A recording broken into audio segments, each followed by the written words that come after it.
నమస్తే, welcome to 99 TV. Iran సంక్షోభం అంతర్గతంగా జరుగుతున్న అల్లర్లు 12,000 మందిని కాల్చివేసినట్టు అనధికారికంగా అందుతున్న వార్తలు. బట్ ఇప్పటివరకు గవర్నమెంట్ సోర్సెస్ నుంచి ఉన్న క్లెయిమ్ 500 నుంచి 700 మంది మాత్రమే ఈ కాల్పుల్లో మరణించారని. బట్ చెయ్యి దాటిపోయింది. ట్రంప్ నిన్న ఆయన సోషల్ మీడియాలో పోస్ట్ కూడా పెట్టారు. ఆందోళనకారులారా రెచ్చిపోండి, రేపు అందరికీ సమాధానం చెప్దాం, help is on the way and మిగా అని పెట్టాడు. అంటే మేక్ ఇరాన్ గ్రేట్ అగైన్ అని చెప్పేసి.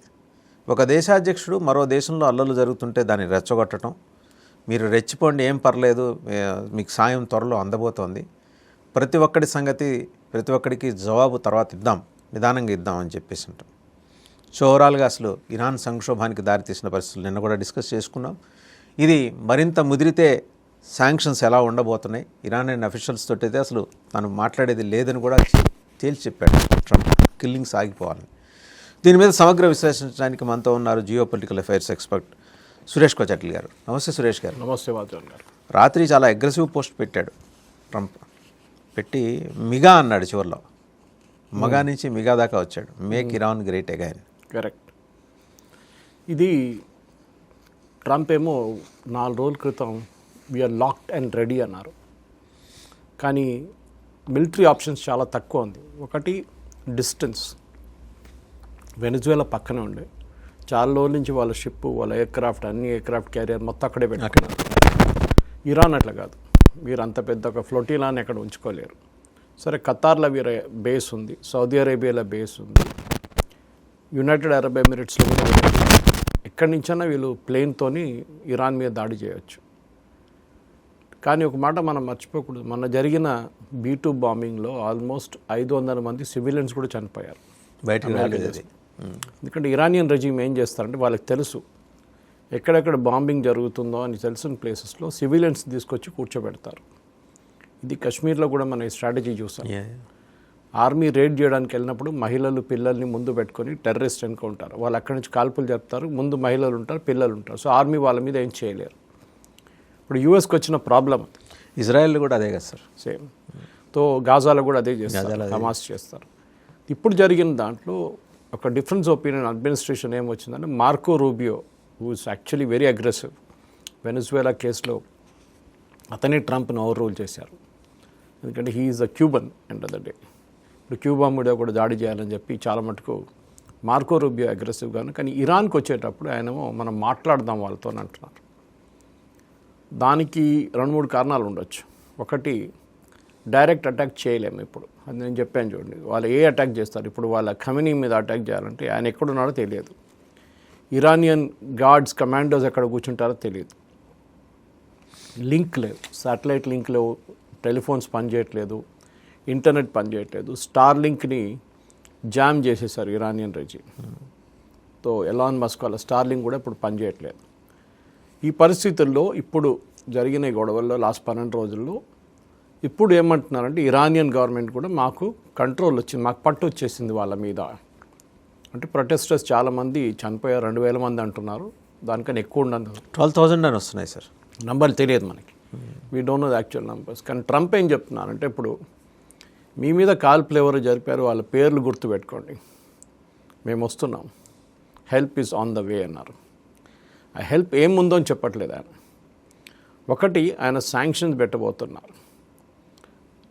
ఇరాన్తోని మనం ఆయిల్ కొనట్లేదు ఇండియాలో, రష్యా అండ్ చైనా. రష్యా ఆయుధాలు కొనుక్కుంటున్నారు ఇరాన్ నుంచి, at the same time China ఏమో oil కొనుక్కుంటున్నారు.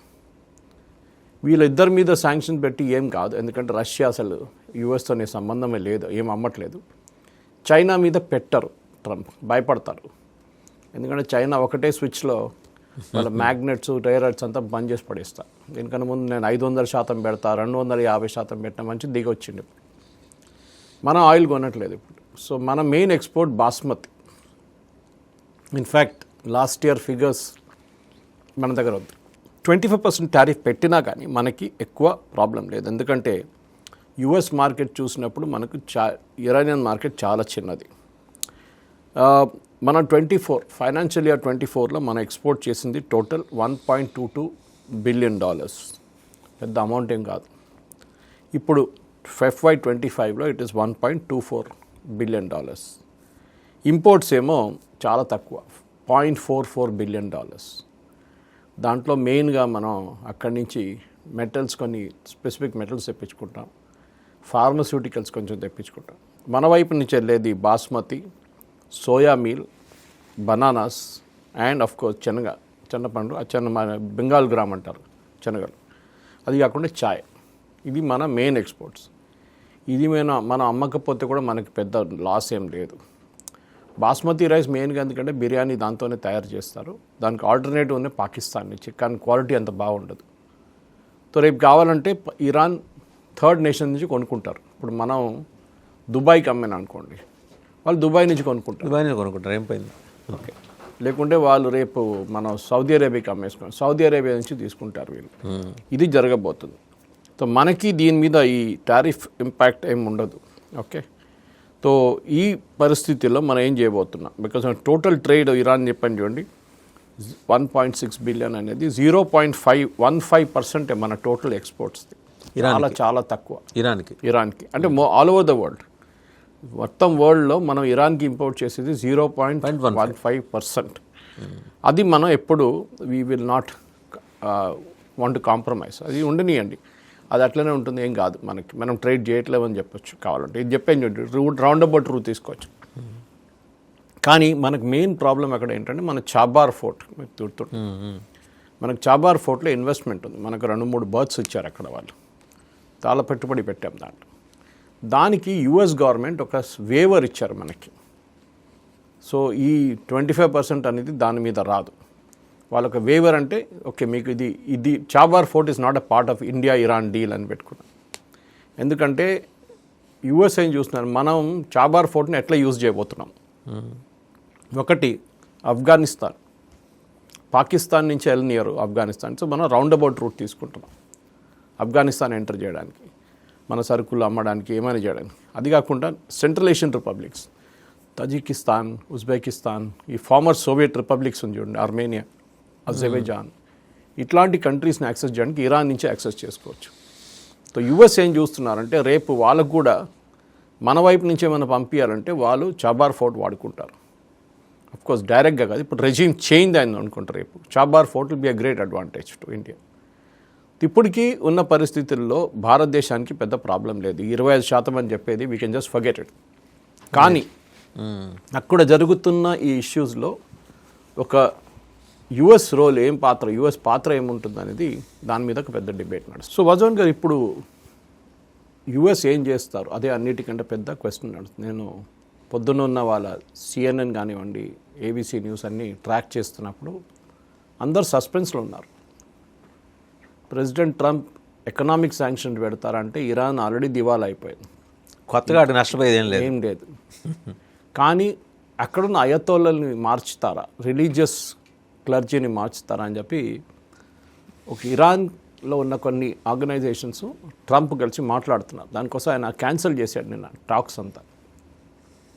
Till the killing stops we won't talk అని. అంటే ఎవరితో మాట్లాడుతున్నారు, ఎవరితో మాట్లాడతాడు చెప్పట్లేదు. ఆ జూనియర్ షాతో ఏమైనా మాట్లాడతాడు, అది మాట్లాడి ఫైదా లేదు. ఎందుకంటే somebody inside Iran should be speaking. He is away from Iran for the last 50 years కదండి. అదే ఆయనకి ట్రంప్కి ఆయన ఎక్కువ ఏం చేయలేరు. ఇరాన్లో ఉన్న కొంతమంది వాళ్ళ దగ్గర మాట్లాడి ఈ ముల్లాల్ని ఎక్కడిచ్చి మార్చేస్తే చాలా మటుకు ప్రాబ్లమ్ సార్ట్ అవుట్ అయిపోతుంది. వాళ్ళని సోవియట్ యూనియనో లేకుంటే ఈజిప్ట్నో ఎక్కడైనా పంపించేసేయాల్సి వస్తుంది. సో ఆ థియోక్రటిక్ రెజీమ్, షరియా రెజీమ్ అక్కడ ఉంది చూడండి, వాళ్ళని ముల్లాల్ని తీసేయాలని చెప్పి ట్రంప్ది first aim. Oil is secondary, ఎందుకంటే ఆయనకు చాలా ఆయిల్ ఉన్నాయి, ఇప్పుడు ఏం చేసుకుంటాడు. తో కానీ మనకందరూ తెలిసిందే, ఒక డెస్పాటిక్ రెజీమ్ తీసేసి ఇంకోటిని పెట్టడానికి అంత ఈజీ కాదు. మనం ఇరాక్లో చూసాం. ఇరాక్లో వీళ్ళేమన్నారు, మేము కొత్త డెమోక్రసీ తీసుకొస్తాం అది ఇది అన్నారు. అక్కడ డెమోక్రసీ లేదు, ఏం లేదు, కొట్టుకుంటున్నారు, కుక్కర్లాగా చస్తున్నారు అక్కడ. Al Qaeda, ISIS, Muslim brotherhood, Iraqi government, Iranian government, వీళ్ళందరూ ఉన్నారు అక్కడ. Iraq is in a mess today. లిబియాలో కూడా అది జరిగింది. కర్నల్ గద్దాఫీని కిందకి దింపిన తర్వాత అక్కడ మేము డెమోక్రసీ తీసుకొస్తామన్నాం, అది జరగలేదు. ఇరాన్ ఇప్పుడు అదే పెద్ద ప్రాబ్లం. ఎందుకంటే మీరు మార్పు తీసుకురావాలని చెప్పినప్పుడు చెప్పడానికి చాలా ఈజీ, కానీ ఎట్లాంటి మార్పు వస్తుంది అనేది చాలా పెద్ద క్వశ్చన్. సొసైటీ ఎలా రిసీవ్ చేసుకుంటుంది ముందర, అది ప్రధానంగా. ఎందుకంటే ఇప్పుడున్న రెజీమ్ కన్నా ఇంకొక హారబుల్ రెజీమ్ వస్తే నెక్స్ట్ అదే జరిగింది. సిరియాలో అదే జరిగింది, లిబియాలో అదే జరిగింది. సిరియాలో ఏకంగా టెర్రరిస్ట్ తీసుకొచ్చుకోవచ్చు, అదే ఇరాక్లో. కానీ ఆయన కూడా కంట్రోల్లో లేడు ఇప్పుడు. ఒకవైపు కర్డ్లు కొట్టుకుంటున్నారు, ఇటువైపు ఇజ్రాయెల్ కొడుతున్నారు, అన్ని వైపు నుంచి కొడుతున్నారు. ఇప్పుడు మొన్న యుఎస్ కూడా బాంబింగ్ చేశారు సిరియాలో. ఆలోచించండి, వాళ్ళు ఐసిస్ ఇమేజ్ చేశారు. కానీ అంటే ఆయనకి పట్టు లేదన్నమాట. అంతే పోయింది. ఆయన ఐసిస్ నుంచి వచ్చింది కదా, వచ్చాడా, ఆయనకి పట్టలేదు. సో అట్లాంటి పరిస్థితుల్లో యుఎస్ అదే ఆలోచిస్తున్నారు ఇప్పుడు. మళ్ళీ ఆఫ్ఘనిస్తాన్ లాగా తయారవుతారో, ఇరాక్ లాగా ఆఫ్ఘనిస్తాన్ కూడా అదే అయింది కదా. ఆఫ్ఘనిస్తాన్ హిస్టరీ మీరు చూస్తే వాసుదేవన్ గారు, అక్కడ ముందు ఉన్న గవర్నమెంట్ ఒక డెమోక్రటిక్ గవర్నమెంట్ ఉండే, దానికన్నా ముందు మిలిటరీ గవర్నమెంట్ ఉండే. ఆ మిలిటరీ గవర్నమెంట్ని వాళ్ళ ఓన్ కజిన్ ఒక కూలో కిందకి దింపారు. అది తర్వాత అహ్మద్ షా మసూద్ అండ్ గుల్బత్తూన్ హెక్మతియార్, వీళ్ళిద్దరు చాలా పెద్ద ప్లేయర్లు ఉండే ఆఫ్ఘనిస్తాన్. వీళ్ళిద్దరు కలిసి పాకిస్తాన్ పారిపోయారు. ఎందుకంటే ఆ టైంలో సోవియట్స్ వచ్చినప్పుడు వీళ్ళు తట్టుకోలేకపోయారు, పాకిస్తాన్ పారిపోయారు. అక్కడి నుంచి ట్రైనింగ్ తీసుకున్న తర్వాత రిటర్న్ వచ్చిన వాళ్ళు. కానీ తర్వాత అహ్మద్ షా మసూద్ క్లియర్గా వార్నింగ్ ఇచ్చారు యూఎస్కి, యూరోప్కి, నవంబర్లో ఏదో పెద్ద ఒక దాడి జరగబోతుంది అని చెప్పి. కానీ వీళ్ళెవరు పట్టించుకోలేదు అప్పుడు. ఆ టైంలో 3 రోజుల ముందు, before the twin towers bombing 9/11 జరిగే 3 రోజుల ముందు అహ్మద్ షా మసూద్ని చంపేశారు. Alerted that he knew something was coming. కానీ అల్ఖైదా ఒసామా బిన్ లాడెన్ ఒక స్పెషల్ సిరియన్ టెలివిజన్ ఛానల్ అని పంపించి వాళ్ళ కెమెరా లోపల మిసైల్ పెట్టి ఇంటర్వ్యూ చేస్తున్న టైంలో మిసైల్ కొట్టేశారు. Ahmad Shah Massoud was killed instantly. అవును. ఆ పెద్ద ఒక స్టోరీ ఉంది బ్యాక్డ్రాప్. అదే స్టోరీ ఇరాన్లో రిపీట్ అవుతుంది. ఇరాన్ ఎప్పుడు మన భారతదేశానికి ఇరాన్కి చాలా క్లోజ్ రిలేషన్స్ ఉంది. ఇప్పుడు కాదు, చాలా సంవత్సరాల నుంచి, 3000 సంవత్సరాల ముందు నుంచి weaver. In fact the word Persia comes from Sanskrit. It is not an original Urdu word. అదే టైంలో ఇండియా అని పేరు వచ్చింది కేమ్ ఫ్రమ్ పర్షియన్ ఒరిజినల్లీ. ఎందుకంటే ఇండస్ రివర్ నుంచి వచ్చిన పేరు అది. ఓకే, అక్కడి నుంచి అది ఇండియా, ఇండస్ తర్వాత ఇండియా అయిపోయింది బ్రిటిష్ వాళ్ళు వచ్చేదాకా. So we have a very close relation. మీరు ఇరాన్లో చాలా టౌన్స్లో ఆర్కియాలజిస్ట్ ఎక్స్కవేషన్ చేస్తున్నాడు, మన దగ్గర ఉంచిన కాయిన్స్ అక్కడ దొరికింది. అంటే ఆ టైం నుంచి ట్రేడింగ్ నడుస్తుంది అన్నమాట. ఇన్ఫ్యాక్ట్ అలెగ్జాండర్ ద గ్రేట్ వచ్చేదాకా ఇండియా అండ్ ఇరాన్ చాలా క్లోజ్ ఉండే. ఇరాన్లో ఇస్లామిక్ రిలీజన్ చాలా ఇప్పుడు ఒక 1000 సంవత్సరాల ముందే వచ్చింది. దానికన్నా ముందు మిగతా రిలీజన్స్ ఉండే అక్కడ. మీరు నిన్న ఫైర్ గురించి ఫైర్ టెంపుల్స్ గురించి మాట్లాడారు, అబెత్ వాళ్ళు ఉన్నారు అక్కడ. ఇప్పుడు మన దగ్గర ఉన్న పార్సీస్ అక్కడి నుంచి పారిపోయి వచ్చిన వాళ్ళు పార్సీల అగ్నినిగా Parsis. That's why the fire temple అంట మన దగ్గర. మనకి పార్సీగుట్టలో Parsigutta is this one, it's a burial site. ఇక్కడ మన చర్మాస్ ఉంది చూడండి, సికింద్రాబాద్ చర్మాస్ దగ్గర, దాని పక్కన it's a fire temple, Pestonji fire, చాలా పాతది, ఆల్మోస్ట్ 200 years ఓల్డ్. సో ఈ పార్సీ కమ్యూనిటీ కూడా అక్కడి నుంచి పారిపోయి వచ్చారు. సో భారతదేశానికి ఇరాన్కి చాలా క్లోజ్ రిలేషన్షిప్ ఉంది. అది ఎక్కడ పోయిందంటే ఇస్లాం వచ్చింది. జంషెడ్జీ టాటాస్ వీళ్ళందరూ కూడా Parsis, they are all Parsis. So ఈ రిలేషన్షిప్ ఎట్లా పోయిందంటే మన ఈ ఇస్లాం వచ్చిన తర్వాతనే ఈ రిలేషన్షిప్ బ్రేక్ అయింది. ఇన్ఫ్యాక్ట్ హిస్టరీ చాలా ఇంట్రెస్టింగ్ ఉంది, చెప్పుకుంటూ పోతే పెద్ద కథ అది. హుమయూన్ షేర్ షా షూరీతో ఓడిపోయారు. ఎక్కడికి పారిపోయారు? పర్షియాకి పారిపోయారు. పర్షియాకి వెళ్ళి అక్కడున్న రాజుని కలిసి మీరు సహాయం చేయండి, నేను ఇండస్ మీద అంటే భారతదేశం మీద, నేను హిందుస్థాన్ మీద అటాక్ చేస్తాను, నన్ను హిందుస్థాన్ పట్టుకుంటాను నేను అన్నా. సో ఈయన పర్షియా నుంచి వచ్చిన సోల్జర్స్ని తీసుకొని మళ్ళీ ఇక్కడికి వచ్చారు. హుమయూన్ వచ్చి షేర్షా సూరిని ఓడించి అక్కడ ద ఫస్ట్ ముఘల్ సామ్రాజ్యం స్థాపించారు. Okay, so that is the first step where Iran and India relationship చూడండి. చాలామంది ఆ సోల్జర్స్లో అక్కడే సెటిల్ అయిపోయారు నార్త్ ఇండియా. అక్కడి నుంచే కన్వర్షన్స్ మొదలయ్యి నార్త్ ఇండియాలో ఇస్లామిక్ కన్వర్షన్స్ మొదలైంది. దాని తర్వాత మనకు తెలిసిందే బాబర్, హుమయూన్, బాబర్, అట్లా చాలా మటుకు షాజహాన్, లాస్ట్ ఔరంగజీబ్ దాకా వెళ్ళింది, అక్బర్ నడిమిట్లో ఉన్నారు. So history wise we are very strong. కానీ ఇస్లామిక్ రెవల్యూషన్ వచ్చిన తర్వాతనే ఒకసారి ఖొమేనీ మాట్లాడుతూ లోకంలో చాలా హాట్స్పాట్స్ ఉంది, మనం దాన్ని అన్నీ మన ఇస్లామిస్ట్ అందరు కలిసి అక్కడ విడిపించాలి. ఒకటి ఆయన చెప్పింది ప్యాలెస్టైన్, ఒకటి కశ్మీర్. అది పెద్దగా ఇష్యూ అయిపోయిన తర్వాత సరే ఆయన ఎవరు అడ్వైస్ చేశారో తెలియదు, కానీ ఈ కశ్మీర్ అని ఓటు రాగానే భారతదేశానికి ఇరాన్కి ఒక క్రాక్ పడ్డది అక్కడ. కట్టసిల్ వచ్చి తర్వాత ఖొమేనీ వాస్ పాస్డ్ అవే. దాని తర్వాత వచ్చిన రెజీమ్ చాలా ఫ్రెండ్లీగా ఉన్నారు. ఎందుకంటే చాలా మటుకు ఇరాన్ తెలిసిపోయింది వాళ్ళకి, ఎందుకంటే they are a Shiite government. ఈ సున్నీలతో వాళ్ళకి అసలు పడదు. పాకిస్తాన్ వైపు వెళ్ళలేరు వాళ్ళు సున్నీలు అక్కడ. ఏం చేస్తారు? ఉన్నది భారతదేశంతోనే ట్రేడ్, కానీ మనకు డైరెక్ట్ ల్యాండ్ బార్డర్ లేదు. రావాలంటే సీ రూట్ నుంచే రావాలి. సో నేను ఒక ఫ్యూచర్ రెజీమ్ని చూస్తున్నాను వాసుదేవన్ గారు. బహుశా ఒక 5 సంవత్సరాల తర్వాత ఇప్పుడు జరిగే మార్పులతో భారతదేశానికి ఇరాన్లో మళ్ళీ ఒక పెద్ద పట్టు వస్తుంది. Definitely we will have a bigger say. అది ఎట్లాంటి పొజిషన్లో ఉంటారో అది మనం చూడాల్సింది. ఎంత మార్పులు ఇప్పుడు వస్తుందో అది కూడా మనకు తెలియదు. ఎందుకంటే ఇప్పుడు యుఎస్ మాట్లాడుతున్నారు, అది ఏ రెజీమ్ చేంజ్ ఏం జరుగుతుంది, ఈ అయతోలాల్ని మొత్తం తీసేస్తారా, లేకుంటే ఒక సెమీ రిలీజియస్ లాగా సౌదీ అరేబియా లాగా మోడర్న్ యట్ రిలీజియస్గా ఉండిపోతుందా అనేది పెద్ద క్వశ్చన్ వస్తుంది. ఎందుకంటే ఈ ఇరాన్ అనేది స్ట్రాటజిక్గా చాలా ఇంపార్టెంట్. ఒకటి సౌదీ అరేబియాని కంట్రోల్లో పెట్టడం. ఓకే, ఇంకోటి ఏంటంటే మనకి ఇప్పుడు recent Saudi Arabia, Pakistan and Turkey కలిసి ఒక అలయన్స్ ఫామ్ చేస్తున్నారు, వెస్ట్ ఏషియన్ అలయన్స్. ఇప్పుడు నాటో లాగా అది నార్త్ అట్లాంటిక్ ట్రీటీ ఆర్గనైజేషన్, ఇక్కడ వెస్ట్ ఏషియన్ అలయన్స్. వీరు ముగ్గురికి 3 ఇండివిజువల్ స్ట్రెంగ్స్ ఉంది.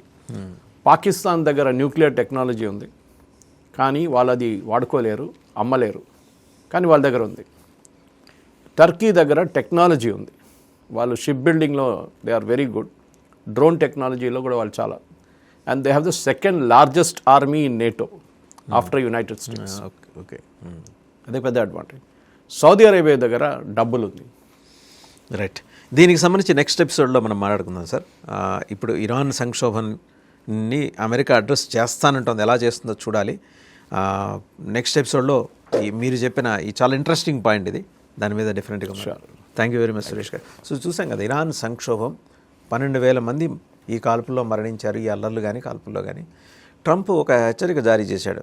మామూలుగా ఏంటంటే ప్రెసిడెంట్స్ ఆఫీస్ ఒక కమ్యూనిక్ రిలీజ్ చేస్తుంది, ఇక్కడ వాళ్ళ అలాంటి వ్యవస్థలు ఏవి ట్రంప్కి లేవు. ఆయన అనుకున్నది పోస్ట్ చేస్తాడు ఎక్స్లో, చేసి మిగా అన్నాడు, మేక్ ఇరాన్ గ్రేట్ అగైన్ అన్నాడు. So help is on the వే అన్నాడు. ఒక్కొక్కడిని వాడు గుర్తుపెట్టుకోండి, మన బాలకృష్ణ డైలాగ్స్ ఉంటాయి కదా, ఒక్కొక్కడి పేరు గుర్తుపెట్టుకోండి, వాడు గోత్రం గుర్తుపెట్టుకోండి, వచ్చి మళ్ళీ వాడి సంగతి తేలుద్దామని. వచ్చి తేలుస్తాడట, ఏం తేలుస్తాడో చూద్దాం.